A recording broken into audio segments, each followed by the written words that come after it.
Hi everyone, I am so excited and honored to be here today on the WordNerds YouTube channel. For those that don't know me, my name is Kristen Martin. I am a science fiction and fantasy author living in North Houston, Texas. I currently have 2 books published, The Alpha Drive and The Order of Omega. This is a trilogy, and the 3rd book, Restitution, is actually going to be released on April 4th, 2017. I am also a fellow YouTuber, and I do have a writing advice channel where I talk about everything from the craft of writing to self-publishing to starting your own publishing company. And I also do have vlogs, personal day in the life vlogs, where I do take you behind the scenes of my day, as well as author events, conferences, and the like. If you're interested in learning more about me and my journey, feel free to visit my website at kristenmartinbooks.com, and you can also visit my YouTube channel. It's just youtube.com/author Kristen Martin Books. So that is a quick introduction about myself. Like I said, I am so excited and honored to be here today on the WordNerds YouTube channel. I have watched their videos for quite a while now, so when we decided to do a collaboration,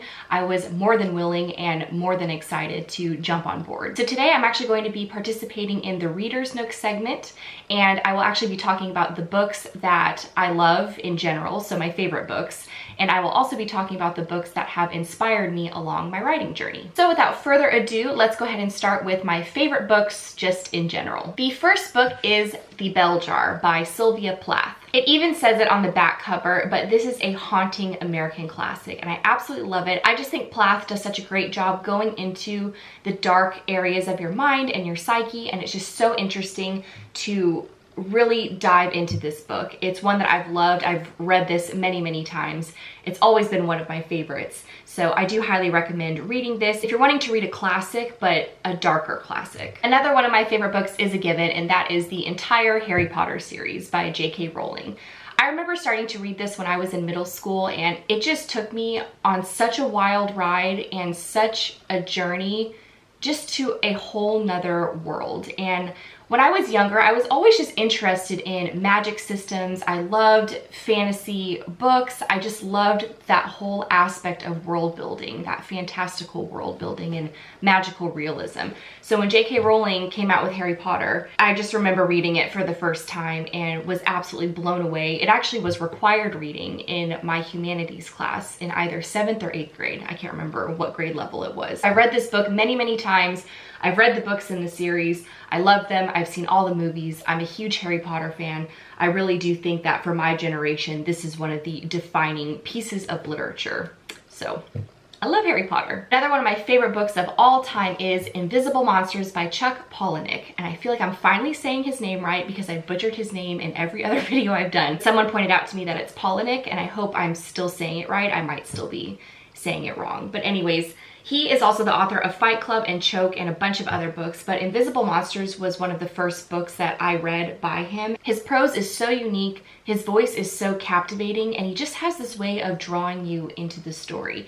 And a lot of his books are a little bit dark, they're kind of twisted, but my mind kind of works like that too, so I love reading books like that. I would highly recommend, again, if you like dark, twisty books, to pick up anything by this author, but Invisible Monsters is definitely a good one to start with. And my last favorite book is actually kind of a unique one for me because I don't read very many contemporary novels. I don't know why. I think I read them a lot when I was younger, and then I sort of shifted away from them and started reading other genres. But I recently got back into reading contemporary and recently read It Ends With Us by Colleen Hoover. So many amazing things to say about this book. It gave me all the feels. It tugged on my heartstrings so hard that I ended up crying at the end of the book. I remember sitting on the couch and I was reading it, and my fiance was sitting, you know, on the chair opposite me, and I just started crying. And I'm not a person who cries at all. I don't cry. I'm not a super emotional person, so I just don't cry often. But this book made me cry. The story itself is somewhat heart-wrenching, and it's difficult to read certain passages, but that's what makes it so great, and that's what makes Colleen Hoover such a great writer, is that she's not afraid to go to those places that a lot of writers won't go. And I did read her, you know, writer's note in the back of this book, and she did say that writing those scenes that were so close to things that she had experienced in her younger years was really, really difficult for her and did put her almost in a depressed state of mind. but I am so thankful that she wrote them because this book did change my life in a number of ways, and it just did give me a whole new perspective on just life, love, and relationships in general. So this is a really great book.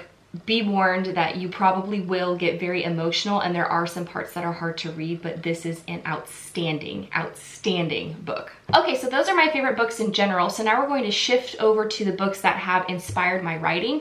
And it's difficult to say that these books also aren't my favorites because they did inspire me to write. But the books I just mentioned were ones that I really enjoyed reading the story. They maybe didn't really inspire my writing. These books, I also enjoyed the story, but they really influenced me and the writer that I am today. So the first series that really got me thinking more seriously about writing my own trilogy was the Legend series by Marie Lu. And the Legend series is a science fiction dystopian novel. I don't want to get too much into the details, but I absolutely love Marie Lu. She is an incredible writer. I was sucked into these novels the minute I picked them up and started reading them. See, I'm not too big on dystopian, like apocalyptic type books and worlds. I do watch The Walking Dead because, I mean, who doesn't watch The Walking Dead? It's wonderful. But as far as, you know, all these outbreaks and viruses and things like that, that just wasn't really my thing for a while. I wasn't really that into it. Same with zombies. I just wasn't really into that. So when these dystopian novels started coming out, like Divergent and also the Legend series, it was a more realistic dystopian story for me. And I really fell into it really hard, but in a great way, because I read through these books so quickly and they just kind of got my mind turning and the wheels were turning in terms of my own series and what I wanted it to be. The next series that has really inspired my writing, and this has actually inspired my dark fantasy series, is The Young Elites by Marie Lu. So of course, you know, the Legend series is by Marie Lu. The Young Elites is also by Marie Lu. But this book really surprised me. The ending really, really surprised me. And I also enjoyed that the protagonist was a very dark and twisty person, and that she was almost the villain.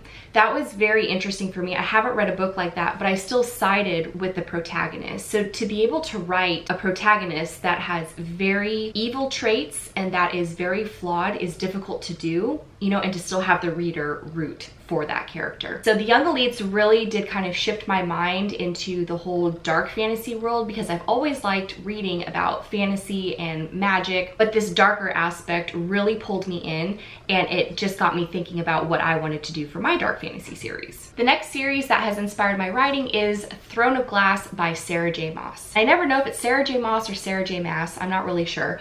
But I absolutely love these books. I have not read all the way through the series. I've only read the first 3 books. So I read Throne of Glass, Crown of Midnight, and Heir of Fire. And I'm actually currently reading her new series, A Court of Thorns and Roses. The thing I really like about the Throne of Glass series is that the main character is an assassin. So I hadn't really seen that before in a fantasy book where the main character or the protagonist is a female and she's also an assassin.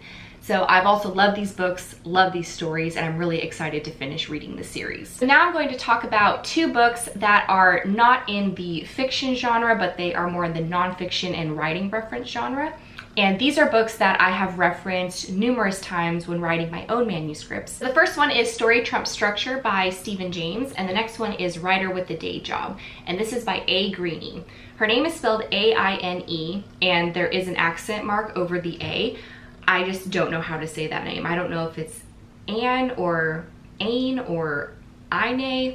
I don't know how to say her name. But Story Trumps Structure, so this is how to write unforgettable fiction by breaking the rules. So this talks about how the structure of your story actually isn't as important as your actual story and the bones of your story. So I like this because you can kind of break the rules of writing, and that's just fun because I feel like I'm a little bit of a rule breaker.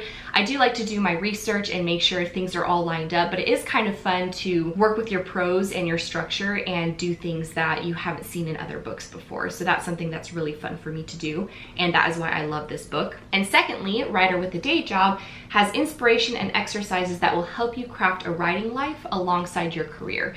And since I do work full-time, I don't think I mentioned this earlier in the video, but I do work full-time in sales and supply chain for chemicals in the oil and gas industry. So I do have a full-time career alongside my writing career.